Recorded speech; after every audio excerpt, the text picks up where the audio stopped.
Welcome to On Texas Football. I'm Bobby Burton, your host, joined by CJ Vogel and Gerry Hamilton of On Texas Football. This week's State of the Program, our once-a-week program, covering all things Texas athletics, is brought to you by our friend Adam Lowy, the Lowy Law Firm. Gerry and CJ, we always have a topic that we try to address from a big picture perspective, and I think there's nothing better to address than the fact that we're 7 days away from college football, essentially. The Longhorns are back on the field. Coaches can coach, players can get after it. 38 days away from actually suiting up and playing a game. But usually Steve Sarkisian opens practices to the media the first couple of days. And so if so, we're going to be there. And so I thought a good question for us today, and I want each of us to take a different tact here, if you don't mind, and discuss it, is what are you most looking forward to on that first day? Like, what are the things that we are going to have our eyes peeled for so that we can communicate that to the fans out there that are thinking the same thing? Because they can have a little bit different twist on it or idea themselves. Gerry, I'm going to start with you, and you take something that you're going to be looking for out of this team the very first day of practice. Yeah, I think even the simple things like when they line up for D-line drills, what we can see, that we're going to see very little of this, to be clear.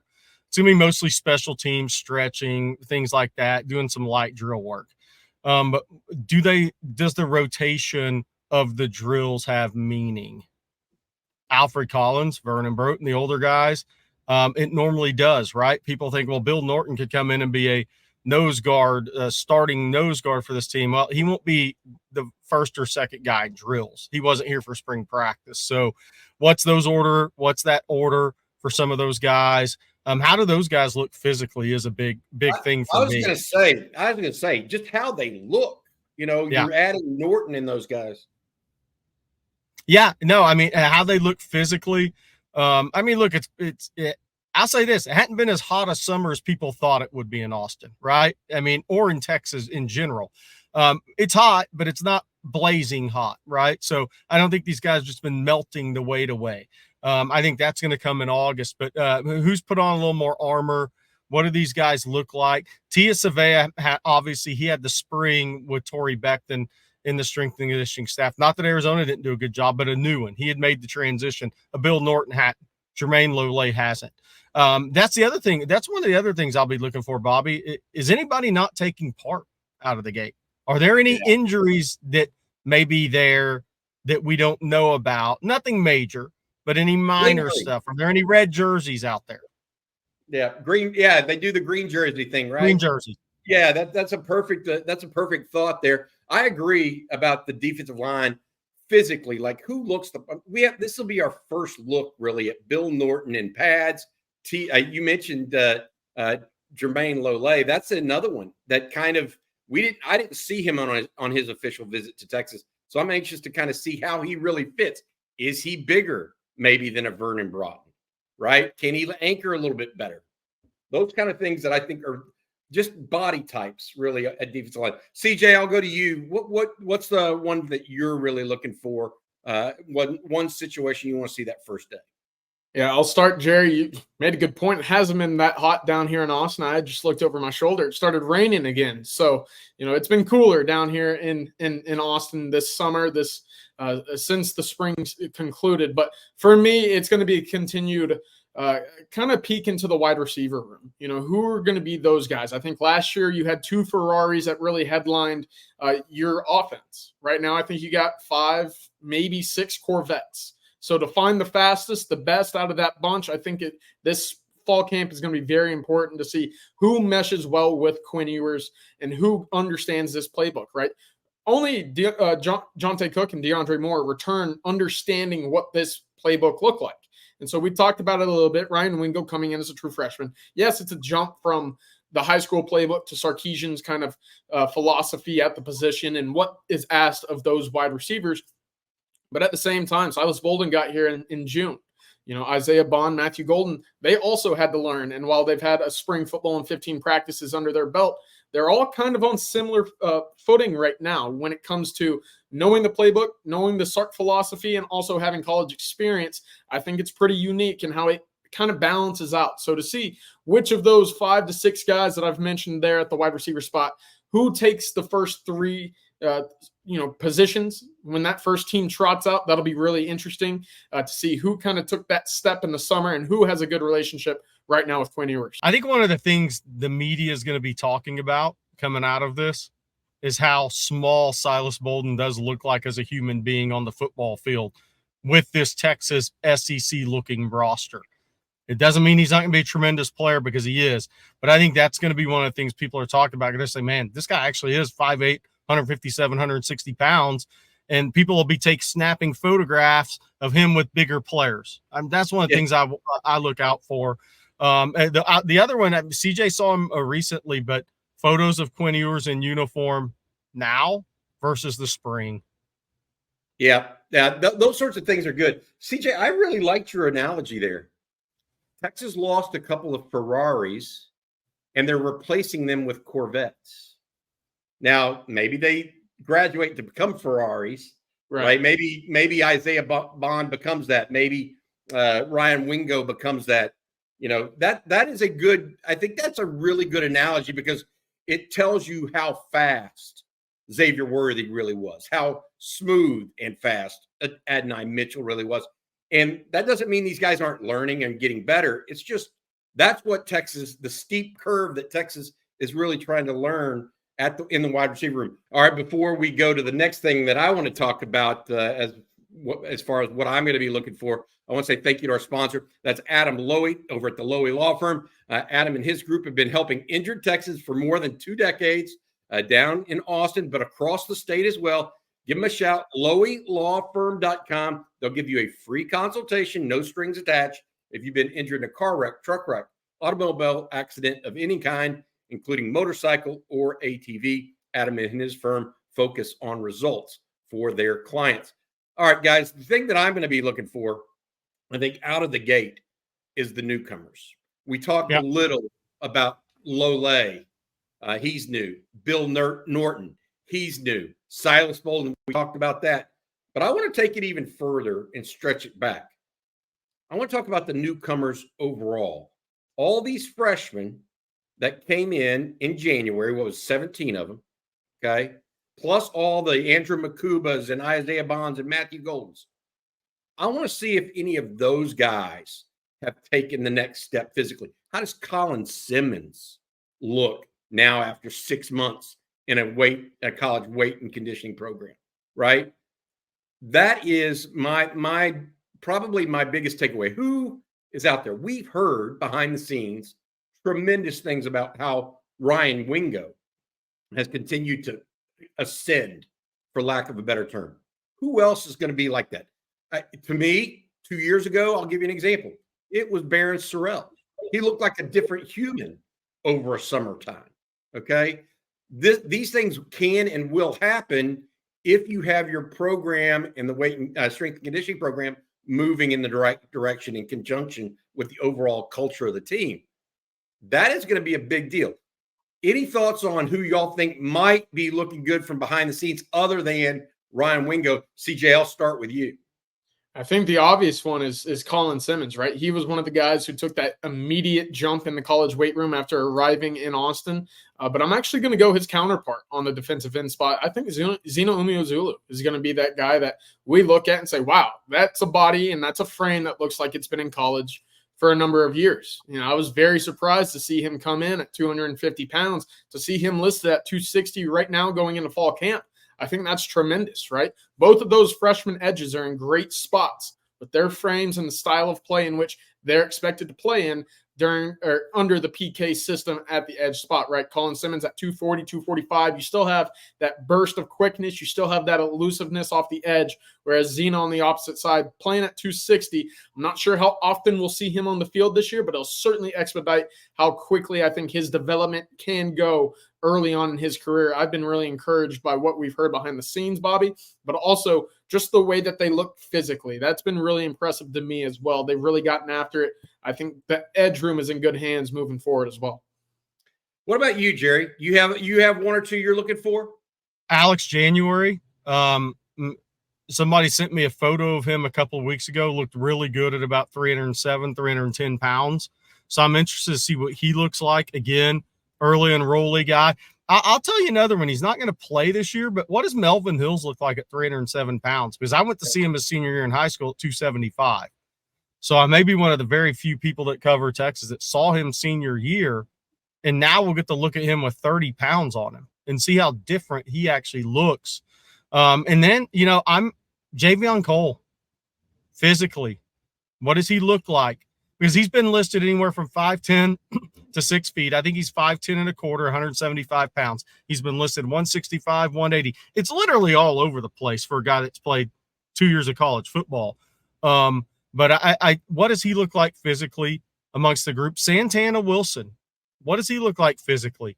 I mean, he's a guy that has been training like a pro as far as a strength and conditioning program for a couple of years. But now under Torrey Becton for a summer, what does he look like? So some of those newcomers, Bobby, you mentioned, we mentioned Silas Bolden earlier. You talked about Bill Norton, Jermaine Lolay. The interesting thing with a Lolay for me, and I think it's a question that CJ or somebody will have to ask Sark, is because of his prior injuries, does a guy like that, is he on the same strength and conditioning training program as the other guys? Or is there a special program for a guy that's had a shoulder and an elbow and a knee? Because that could impact what he looks like a little bit versus some of the other guys, because they're just trying to keep him healthy. Yeah, I wrote another name down while we were talking, Jordan Washington.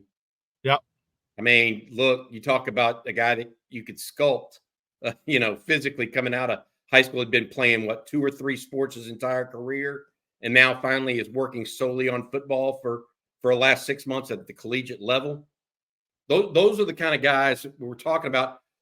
Maybe one that might have the biggest impact of that group, maybe Amari Niblack. Let's see how he looks. Ooh, he looked great in the spring, Bobby. He looked good when we walked by him in April.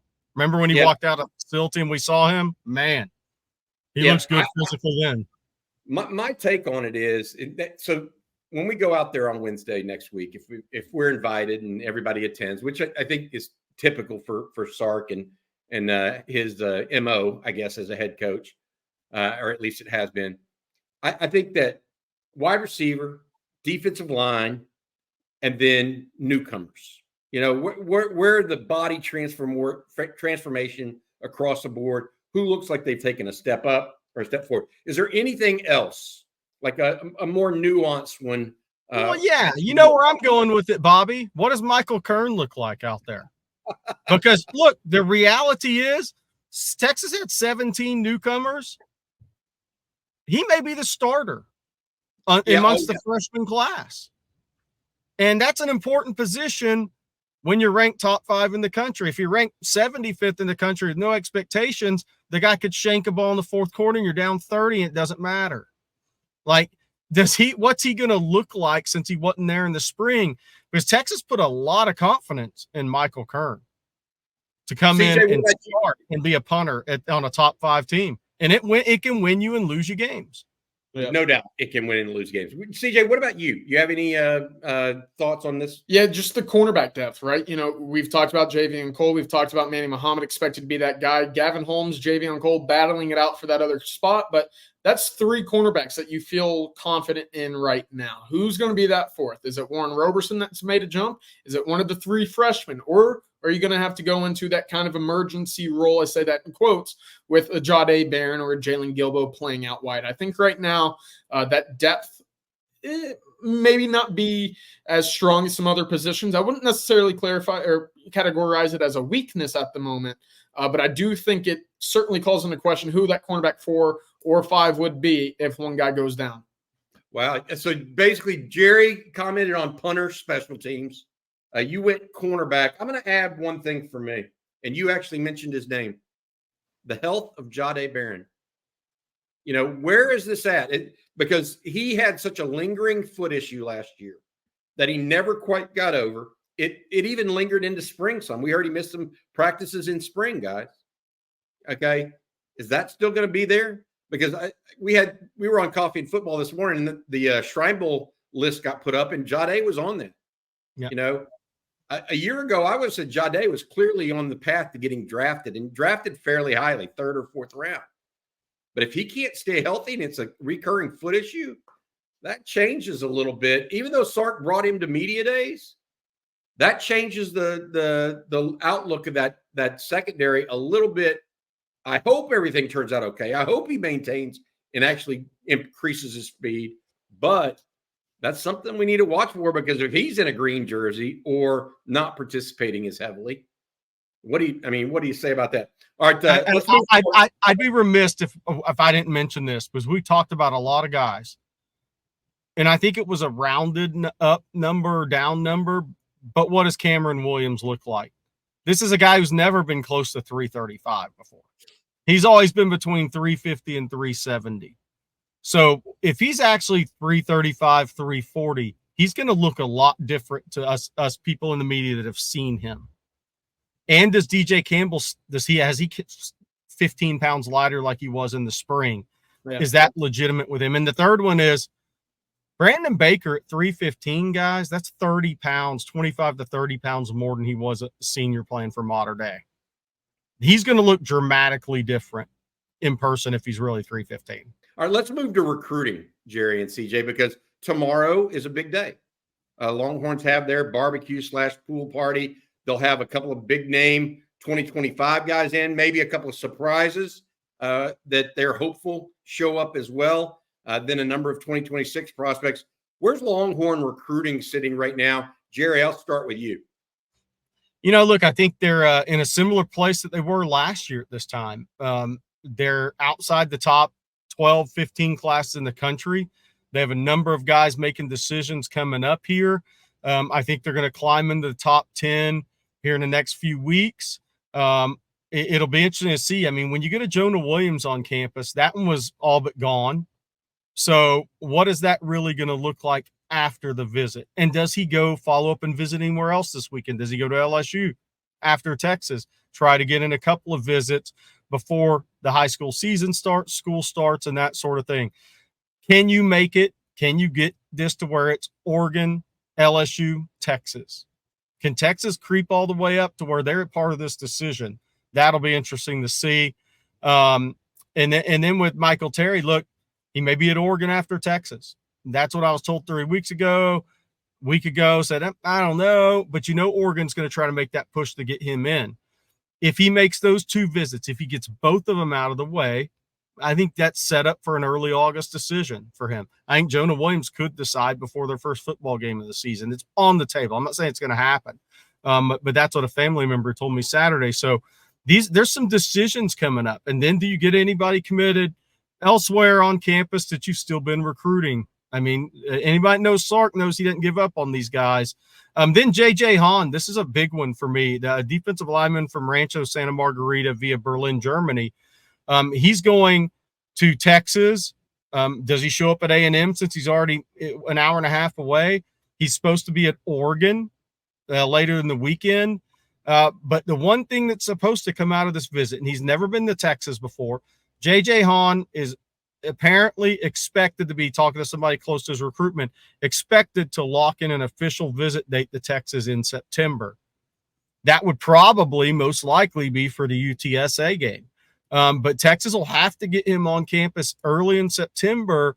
He's got the Georgia official visit the 7th through 9th.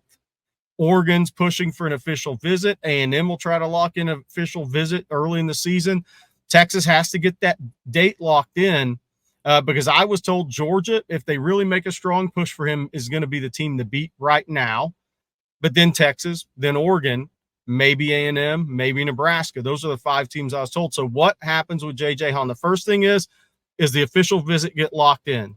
That means the visit went well with Texas, and Texas is going to be in it until the end. And then does he also make it to A&M and also schedule an A&M visit? It's the interesting thing with his recruitment for me, guys, is right now he has 1 official visit set in stone. That's Georgia. The more official visits he sets, though, I think the longer the process may go, which I think would be a good thing for Texas here because this will be the first time he's visited. CJ, I'm going to ask you about 2026 guys. Who are some of the 2026 guys that you're on the lookout for that should be there tomorrow? Yeah, we're expecting both commits in the 2026 class to make it into Austin. That's obviously Dia Bell out of American Heritage in Florida, and Chris Stewart out of Pearland, right outside of Houston, the wide receiver. But outside of them, obviously, I think it's John Turntime out of North Crowley High School. That's going to be the headliner, right? He's been to Texas several times this calendar year to get back as the first guy, first visit after the dead period. Very important. He's going to be also making the trip over to Texas A&M this weekend as well. Tiki Hola, Jamarian Carlton, two Central Texas area guys on the defensive line. Jamarian Carlton, more an edge prospect. I've been a big fan of his. He's up in Temple. But one other name that I've wanted to mention, and there's actually three guys coming in from New Jersey, right? I think that's really interesting this cycle, really moving forward into 2026. But Luke Waffley out of the Hun School, outside linebacker, was offered earlier this spring. Texas wasted no time to get him onto campus. That's a guy, again, when you talk about Kyle Flood's kind of, connections to that northeast area of New Jersey, that United States up there, he's got a lot of ties. So for him to come in, two guys out of Bergen Catholic coming in as well, Jermaine Kinsler, a 6'6", 6'7", athlete. I think you see him as a long-term defensive lineman at the next level. He's coming in as well, as is Jordan Thomas, the defensive back athlete as well. So three guys coming in from New Jersey, all in the 26 class, two out of Bergen Catholic, which is the former home of Sadir Mitchell, obviously.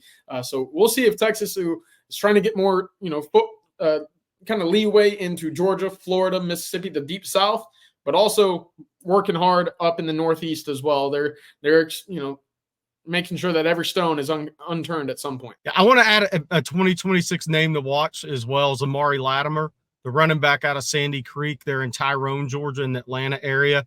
I think that's a kid that Texas would take a commitment from right now, a running back. I think him and Javion Osborne from Forney are both scheduled to be in.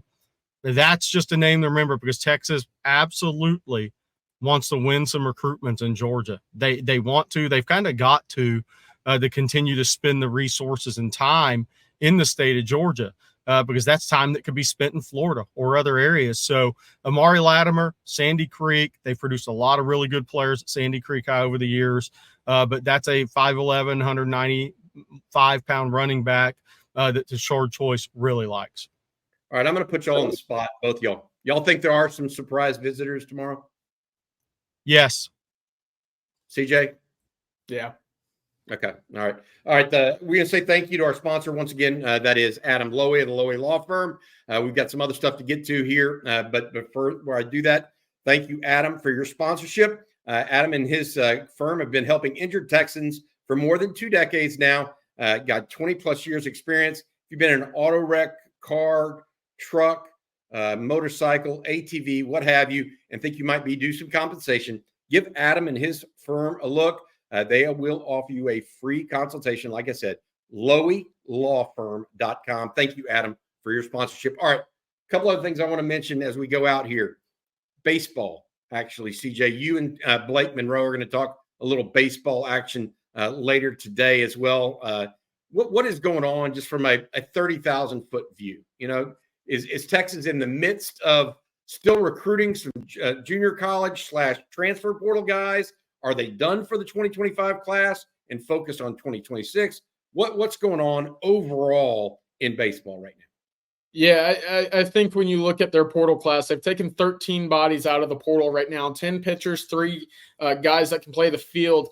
You're really looking at a different team in 2025, and I think that's very important, both on the mound and in the field, right? You lose Jared Thomas, you lose LeBaron Johnson, 2 guys that were pretty important to your 2024 roster. So looking ahead, who fills your Friday night, Saturday afternoon starting rotation, and who's your first and third baseman, I think is really important right now. I think they've done a great job kind of filling out that lineup. They just added Jock Stewart out of Northwest Florida State, who, if you haven't seen his numbers yet, a 1,300 OPS is almost video game level.